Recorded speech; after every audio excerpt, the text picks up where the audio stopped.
தற்போது ஒரு அண்மை செய்தி. மேட்டூர் அணையின் நீர்வரத்து 1.34 லட்சம் கன அடியாக உயர்ந்துள்ளது. மேட்டூர் அணையின் நீர்மட்டம் ஒரே நாளில் 8.58 அடி உயர்ந்துள்ளது. மேட்டூர் அணையின் நீர்மட்டம் ஒரே நாளில் 8.58 கன அடி உயர்ந்துள்ளது. மேட்டூர் அணைக்கான நீர்வரத்து 93,828 கன அடியிலிருந்து 1,34,000 கன அடியாக உயர்ந்துள்ளது.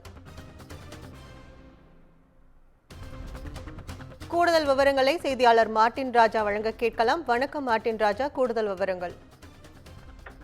வணக்கம்.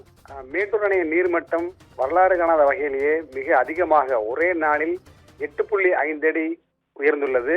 இதனால் இன்று காலை நிலவரப்படி தற்போதைய நிலவரப்படி 108 அடியாக மேட்டூரின் நீர்மட்டம் உயர்ந்துள்ளது. அணையின் நீர் இருப்பு 76 TMC-யாக அதிகரித்துள்ளது.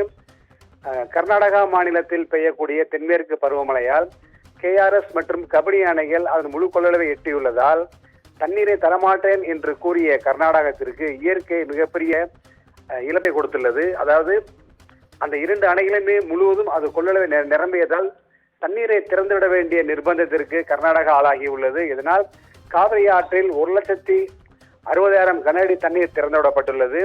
பிலிகுண்டுலுவில் இதற்கான கணக்கெடை தமிழக அதிகாரிகள் செய்து வருகிறார்கள். மேட்டூருக்கான நீர்வரத்து இன்று காலை நிலவரப்படி 1,34,000 கன அடியாக நீர்வரத்து உள்ளது. இதனால் மிக வேகமாக மேட்டூர் அணை அதன் முழு கொள்ளளவை எட்டி வருகிறது. அணையின் நீர் வேகமாக உயர்ந்து வருவதால் அணையிலிருந்து 1000 கன அடி நீர் குடிநீர் தேவைக்காக திறந்துவிடப்படுகிறது. உடனடியாக மேட்டூர் அடுத்து வரக்கூடிய குறுவை சாகுபடிக்காக உடனடியாக மேட்டூர் அணையை திறக்க வேண்டும் என விவசாயிகளும் கோரிக்கை விடுத்திருக்கிறார்கள். ஏனென்றால் கடைமடையில் இருக்கக்கூடிய விவசாயிகளுக்கு போதிய நீர்வரத்து எப்பொழுதும் சென்று சேருவதில்லை. எனவே நீர்வரத்தின் வேகத்தை பொறுத்தும் அளவை பொறுத்தும் உடனடியாக நீரை விவசாயத்திற்காக திறந்துவிட்டால் விவசாய பணிகளை செய்ய முடியும் என்பது விவசாயிகளின் எதிர்பார்ப்பாக இருக்கிறது. உங்கள் விவரங்களுக்கு நன்றி மார்ட்டின் ராஜா.